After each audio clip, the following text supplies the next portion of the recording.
Yo, what's going on? It's the NRW or Nerds Rule the World. It's your boy, Kuya P, aka the Babinka boy, the Adobro, the leader of the Holla Holla homies in the center, gang, with the Nerds of Color and Show Pal Show.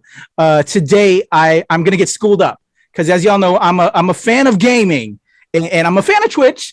I've dabbled a little bit, but I don't really know a lot about it. But all my fellow podcasters on the Something or Nothing podcast, on Top Back podcast, with the rest of the Nerds of Color team, they're like, Patrick, you got to get hit to Twitch. There's some great material on. You had Dante Bosco on, who is part of this show called Artificial. I know how much you love Dante. He's on there. You got to check out what he's doing. He's on the show called Artificial, and they've been winning some awards. And there's this guy by the name of Bernie Sue, who I'm about to have on in just a second. He's going to school me up, but they have a new season premiere dropping next Thursday, actually, as of this recording, Thursday, September 9th at 5 p.m. Pacific time and 8 p.m. Eastern Standard Time. It's the fourth season of Artificial. It's called Artificial Factions. I'm about to get schooled up, and we're going to have fun, and you're going to check this out when it drops, and I'm going to make all y'all jealous who are fans of this, and they're going to be hit me up in the comments. Patrick, why don't you know enough about this? You should. You need to get hip. You're old. Step your game up. Let's bring him on. Bernie Sue. Bernie, how are you? Thank you for having me. No worries, brother. Thank you for joining me, man. Like I said, I want to get hip, but there's just only so much time in a day. When you're, I'm an actor, I'm a producer, and then I've got a team of people. How much time can I get? And I'm a father. So time is valuable, but I've heard a lot. You're obviously good at this. You're winning Peabodys and Emmys, primetime Emmys on this. What do I need to know about Twitch offhand as a platform? I mean, Twitch as a platform, what most people know it as is a game streaming platform, live streaming platform, and they're really good at that. They're the best in the world at that. And what a lot of people don't know about Twitch is that there's a lot of very diverse content on Twitch, not just gaming content. People are streaming them cooking and drawing and doing all sorts of activities now. Tabletop games, whatever you want to say, doing just walking about life. So they're streaming their lives. And so there's all types of content. There's like whimsical, crazy content, like Twitch Plays Pokemon is the one that people love citing. And you see this happening all the time. They seem to be revolutionizing what a game show could be with using Twitch and the live interactivity a bit about it. So another thing that people don't realize about Twitch, they know it's live, right? They know it's about gaming, but they don't realize the amount of unique technology on the platform that there are tools for streamers and the viewers to interact with each other that doesn't exist on these other live stream platforms like a YouTube or a Facebook. That anybody can access, that anybody can use and have them interact and be part of the experience. So then what we do with a show like Artificial is we present a sci-fi show, and we let the audience use these tools and be a part of the narrative sci-fi story experience. That's wild. And that's got to be scary. I used to do kind of a cable access show. Well, it was a cable access show, very similar to Saturday Night Live, called the Spooky Dementia Show, where we did these horror skits and, you're performing live and you can't mess up and you got to be careful with your words and, watch what you do. Is that kind of in the same vein, but you have that interaction with the audience? So do you have like a sidebar producer on the side outside of your talent that's on camera, kind of guiding the team in a way? Crank the degree of difficulty of that up by probably 5 or 6 notches. I don't want to speak for the actors. I am not an actor. I know you are. Yeah. But every actor on the show who's done the live, and if you ever get to talk to Dante again, for example, he'd probably call it's like the Actor Olympics. Yeah. It's like, because you're performing live and you don't know what you're performing at some point. Like, you know kind of what you're performing, but you don't know what you're performing. So I'll give you an example of this, right? So, there are a lot of things that can perform live. Grease, there's Grease live. There's, I remember. There's plenty of things live. A lot of sitcoms have done live, okay, but they're not interactive. They're not like audience can affect it in real time. I mean, even Saturday Night Live, right? Like Saturday Night Live is live, but does the audience really get to change something on the fly? They don't. Okay, not knocking it. I'm just saying this is what it is. Yeah. So what we do is that we let the audience affect certain things. And when that happens for an actor, so there's the classic A/B scenes, right? So a poll is on the show, the poll is running, it's running live, and when the poll ends, that's when the next scene starts. But the actor doesn't know what the result's going to be until the poll ends, right? So in that scenario, the actor has mentally prepared 2 different scenes, maybe 3 different scenes, and is waiting for this poll to end, and then has to perform that poll, being ready that it maybe go down to the wire. Like, sometimes polls can be landslide victories, but there are other times in our show, I've had many times where the poll has gone down to the wire, 51-49, flipped at the last second, and so forth. So that's really challenging for the actor. But that's on the very basic sense. There are more nuancey things. So there are times in the show where there are sections in the script where it's very just vague, right? It's like the character responds to quippy people on Twitch, right? Like something like that. And so the actor's doing the scene. We're doing our scene, blah blah blah. It's intense, and then we go, all right, this is really intense. I need a breather. Joe on Twitch says blah blah blah. It's like, well, that's interesting, Joe, and he has to kind of have the answer to that too. So there's a little bit of kind of like, I won't say improv, because we do our best to give the actors nuance of how they should respond to this. Okay. But they can ad lib. They can add their flavor to it, right? So it's a hybrid of that. And what the result of this, I believe, is that it creates a very collaborative story experience from us, the creators, and you, the audience, where you're part of it. Something that isn't possible in as great as Marvel movies are and Harry Potter's, and we love them. You don't get to help Harry Potter. You don't get to help Luke Skywalker. Right. But in our show, you get to help the leads. You get to help your heroes, or you can hurt them. You can totally mess with them if you want, and people do that. So that is the very high level of what our show is. I love it. Okay, I'm actually okay. Now that you kind of break that down, it's the adrenaline junkie inside me, and the actor inside me is excited with that, because you get to really play and bring yourself to the role. That's amazing. How did this come about for you? You're the creator of Artificial. How did this go down? Were you a fan of the choose your own adventure books like I was as a kid? Yes. So I was a fan of those. So my career has been very much in this interactive storytelling space. Okay. So I did the show Lizzie Bennett Diaries 10 years ago, a decade ago, very popular on YouTube, won YouTube its first Emmy back then, very, very innovative at its time. And I just really saw the rise of these platforms, the YouTubes, the TikToks, the Twitches, Facebook, like Instagram, these play video, and we as viewers are consuming lots of content and lots of narratives, like following people we love or like or whoever we're fans of, and so we're getting stories there. And the technology of these platforms is far more advanced than a television broadcast, right? So if you said previous to say the last 5 years, which I would say there's been some argument. So let's say 2016 and go back 40 years. Okay. The most innovative thing in that entire span on television, interactive wise, is America is voted and the next American Idol is. So basically text voting, right? That is the only interactive element that broadcast television is to be able to do in the entire history of broadcast television. So, but YouTube and Twitch and TikTok and these places have natural interactive elements just in comments and likes and these very simple things that all these platforms can do. And you can build those in. And of course, now you're seeing things like on-screen polls, you're seeing things like bits and like currency, you're seeing all these different things that these systems and these platforms have built into their platforms.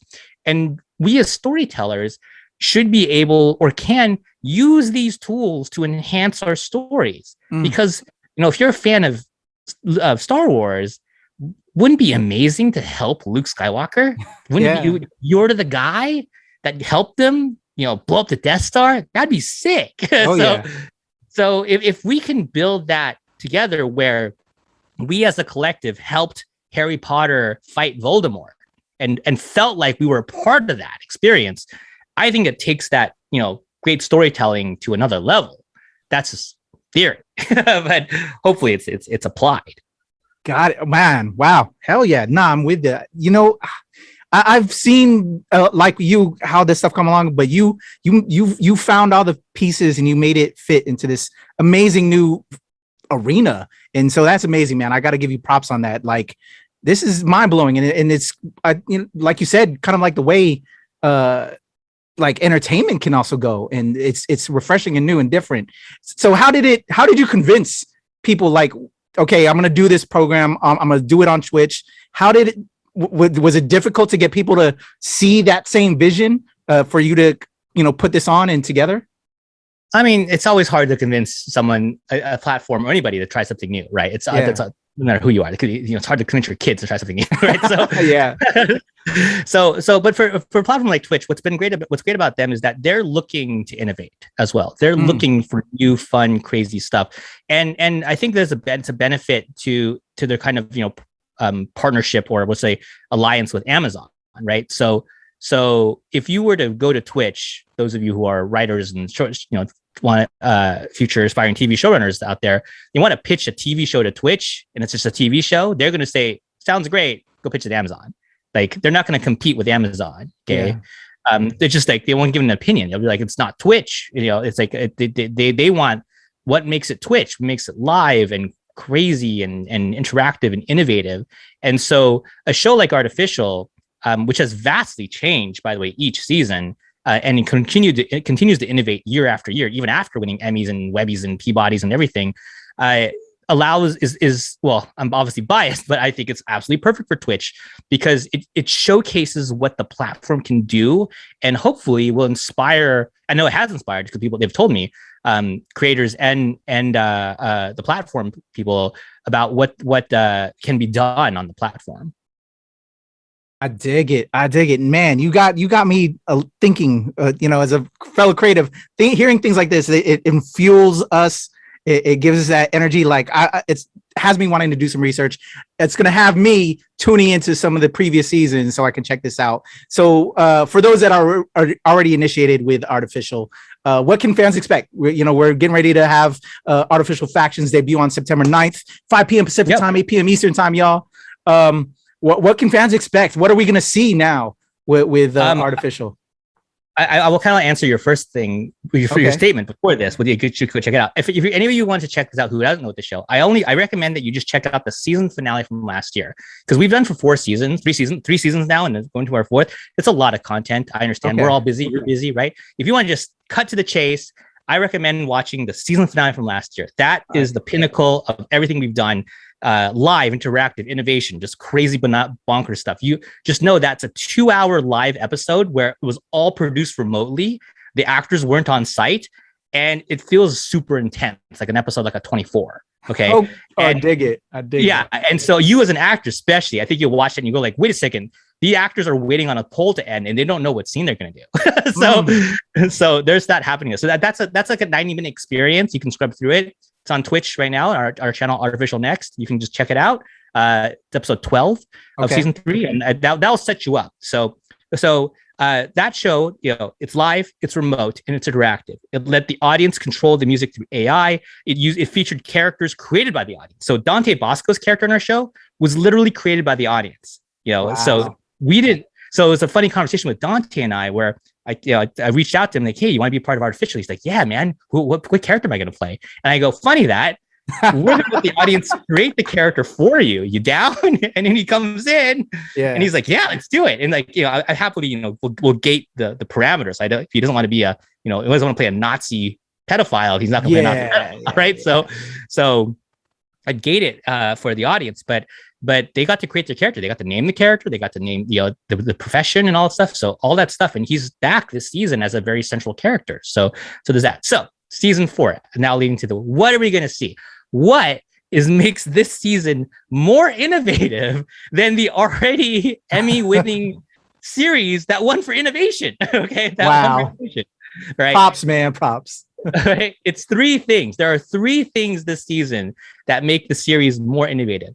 Okay, number 1, the factions. It's in the name, the faction system. Okay, what we're going to allow you to do is that, well, first off, there are 2 AIs this year. So there's 2 AIs, and you as a viewer get to pick a faction. Think of like Harry Potter house, and you get to align yourself with one of the AI. So you are part of team A or team B. Okay, we're aligned. Okay, once you're picked, you have things you can do through the interactivity, polls, channel points, and so forth, that are channel redeem rewards that only affect your team or hurt the other team.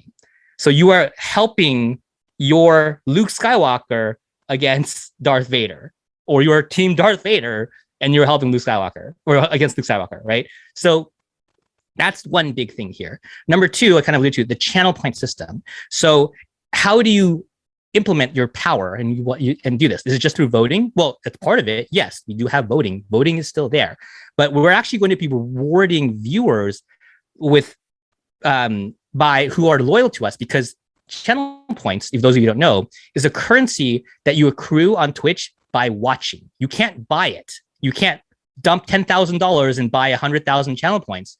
You know, if you're like some rich whale, you can only get it by watching the channel, and you can redeem those channel points for bigger rewards. So for example, I'll give you an example. Let's say one of the AIs says like, the first team to redeem 100,000 channel points, that AI gets the power to create fire from their hands. Okay. That no one viewer has 100,000 channel points. Okay. So you have to rally your faction together to get, all right, our guy is going to be the fire hands guy, not those, fools over there. It's going to be our guy. So let's, accrue this craziness. So that's something that we've built the system in. And Twitch, of course, is very interested in this because, of course, they want people to watch more. But the ability to suddenly turn loyalty into a very tangible reward for a viewer for influencing in the show, that's amazing. So it's not like, if this was Star Wars, it's not that the richest Star Wars fan gets to be Luke Skywalker's savior. It's the most loyal Star Wars fan that gets to be Luke Skywalker's savior. You know what I mean? So that's a different shift. We didn't have that previous seasons at all. Okay. And then the third thing is that both AIs are played, they're going to be virtual characters. So they'll be VTubers, high quality, very, very advanced. They'll still be AIs, but they'll be played by actors who are motion captured and performing live and interactive, where you can talk to them in real time. Wow. I dig that. Like, I'm so curious on the creative standpoint of it in regards to like, how do you just make all that happen? Because it seems like that's a lot of pre-game, pre-production work to make happen. But then also you have to turn at the dime because, as you're saying, this kind of format, it's live and interactive, where as that comes in, they got to be ready. The actors got to be ready as the crew. Wow. I'm fascinated by this. So like, thank you for schooling me on this. Wishing you nothing but the best this new season. It sounds like you're kind of leveling the playing field, as it were, right? So that way, like you said, these whales don't come in and can like change that up. You have your loyal fans really working with the team and with you guys to just really create an amazing experience. I think that's super cool, man. Yeah, that's the hope. I mean, we've all played video games, assuming mobile games that are very pay to win, right? It's like, some guy who just like someone's rich, kid or whatever, just dump $10,000 into a video game and just take over the game, essentially, and change it. And that's fine. I understand that, and there were parts of that last year because on our poll voting, we had the ability to swing polls by bits. So you could just like bit vote, to hell. So a whale could swing a pole, but a whale could swing the pole the other way too, right? So like you would have whales fighting each other. It's something that I'll just be very transparent. Obviously very interesting to me, but this year just trying something different. I want us to try to reward loyalty. So I love that. Yeah. I want to reward loyalty. So if you're a rich whale, great. Or if you're, a loyal whale, great. No problem. You can still play. Yeah. Like, we'll still, it's a lot of fun. And then if you're just if you're loyal and you can't be, you're not a whale, you're whatever you want to, whatever analogy you want to say. That's cool too. No problem. You'll have a great experience and you'll feel like you have immense power in the game. I dig it. That sounds fast. It's so fascinating to me as a creator. I'm intrigued. I'm gonna have to hit up Dante and be like, man, you got to tell me like, how do you do it? He's a great actor. Who else do you have? I think I saw there's a Stephen Chang. You have a couple of people coming back, right? Yeah, so Stephen Chang, he's the I forgot the character's name, but he's the Asian guy in Last of Us 2. Like he's the voice of that character in Last of Us 2. He's also actually has a role that's coming up that I can't speak about, so I'm not gonna say that. But no worries. Yeah, we don't want to spoil nothing. Yeah, and then you have Alejandra Reynoso, who's also playing an audience-created character. Who's the first one he did, and she's the voice of Sypha in Castlevania. Okay. So she's coming back. So and then we have Jennifer Field, who's another fan favorite, Dr. Ruby from last year, coming back, and then we have five new characters too, and we'll be adding more characters as we go. Fans will Amazing. get to quick again. So what is the Again. frequency? I see the frequencies every Thursday. And how long? It runs till November. So September to November live. Well, we basically we're done the week before Thanksgiving. So, Okay. so every Thursday until not Thanksgiving. Yeah. But, the week before Thanksgiving. Yeah. So it's gonna be a marathon of a season. It's a burst. It's a little shorter than our last year. But yeah, last year was we did the whole last year as in quarantine through quarantine. So we made the quarantine non-existent to me because I was like, I just got to work on the show, I guess. Oh wow, yeah. I would assume the production of this was probably easy. That we were, in quarantine, you couldn't really go, so you kind of had that ability, and I think availability kind of made it available for you to get different people, right? I mean, yeah, we only like lost one person to an availability thing because no one was filming anything, right? So like. Yeah.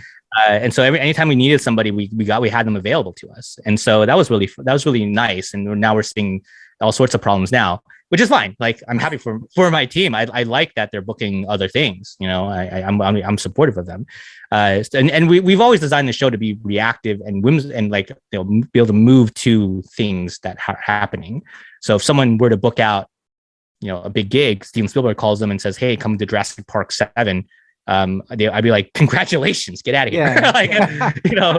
That's what I would say to them, and be very happy for them. So we designed the show that way. Last year's quarantine, 20 weeks all throughout quarantine. The hilarious thing about last year was that there are actors who worked for the entire 5 months who I had never met until like this year, where we just like finally met for the first time. Like I had not met Alejandra in person. And she was in the entire season. And last year, I have not met her until when we shot a couple days ago. So wow. I think that's what's the beauty of adapting with the world. The world is obviously kind of crazy right now, but through these ways and just as far as content creation as well, interacting and interfacing with different actors in different countries and all of that, like this is where it's at. And I've been, trying to get a hip to this Twitch game. So thank you for hipping me up to a little bit. And now talking to you and just how this is, I've had plenty of conversations, man, like with the birth of these esports and, taking over arenas. Like I could see a show like this, man, they're closing down some AMC theaters and taking over theaters with some kind of content like this now, especially like with a finale, it's gaining so much in popularity. You could probably fill a theater with your fans, man. Yeah, probably. I mean, typically when last season when we were airing, we were averaging about 20,000 concurrents, during the stream. So, you think about from a national perspective, you're performing live and you're like, that number is 20,000, 30,000, whatever. You're like 30,000 people are about to watch me do a scene and I don't know what scene I'm going to do. So yeah, like that's so, I love it. I think it's fun. I want to give incredible props to my actors because I am not an actor. I'm going to clarify. I don't want to speak for the degree of difficulty here, but they seem they're all really happy and they really embrace the chaos. That's my motto. Like the show is so chaotic because it's live and week to week. It's like I'll give you the example of this. Like we don't know what's happening in episode 3. Yeah, we know what's happening in episode 1. We know what's happening in episode 2. We don't know what's happening in episode 3. I mean, so you can't really plan for that because you have to keep it so open, right? Yeah, absolutely. Like there are times where I mean, episode, the finale is not a great example of this, but because of the season finale. But there are times where we have these massively consequential pulls at the end of episodes, and it's just like you can't write half of the next episode until you know the result of that pull, or else you're just wasting all this time because you've basically written an entire episode and half of it's gonna be thrown out because a poll changed. So you might as well just wait until the poll is determined and then write the episode. Right? That's crazy. The actor in me, the adrenaline junkie actor in me is loving that. But and as much as we're giving props to the actors, you got it. You as crew, the ones that are behind the scenes, y'all got to, with all the work you're doing as well, y'all deserve those props as well. Shout out to the actor, shout out to Dante, to Steven, everybody, but also as well as you crew because you guys facilitate for us to perform. So give yourselves a nod and some pads on the back as well, man. Definitely. Oh, thanks. Yeah, absolutely. I mean, Artificial is a show that really tries to award its entire team, not just, of course, the actors. We do award them with great material, hopefully, that they enjoy, yes. and an amazing show. But we also try to award all the team members behind the scenes to give them opportunities to flex their muscles and not just their traditional skill set or the traditional trade, but also in other areas. So there have been editors who become writers, there have been technical directors who become writers and directors and so forth. So that's the type of the show, because this is a type of show where it's not really good with specialists. I mean, like, if you, one of the things I've mentioned in the past is like you go, oh, where do you find your writers? It's like, well, there's not like a big trade of people who've done this style. So it's like, if you've been writing television for 20 years, it's a huge learning curve to do this. If you haven't been writing for 20 years, it's still a huge learning curve. So it's like having people who have other skill sets that want to parlay that into an opportunity to write something really crazy here. That's something we love. And that's something we've rewarded over our years. I love it. I'm super excited. I could probably talk your ear off now because I have so many questions about this on a creative standpoint. This is amazing. But I know you had to go, Bernie, but would love to have you come back. Thank you so much for sharing about Artificial Factions, schooling me on Twitch. I know the rest of my team are going to be jealous that the non-Twitch guy got to talk to you, but we'd love to have you back and talk about Artificial as it continues and just where this is going to go as a format. And yeah, that's what I want to really know is just like that creative energy that I just got from you is like got my synapses bursting right now. I love it. Bernie, how can we follow you and Artificial and all that before we sign off? Absolutely. You can follow me, Bernie Sue, basically every platform. I'm Bernie Sue. It's my name. Just out there, not verified.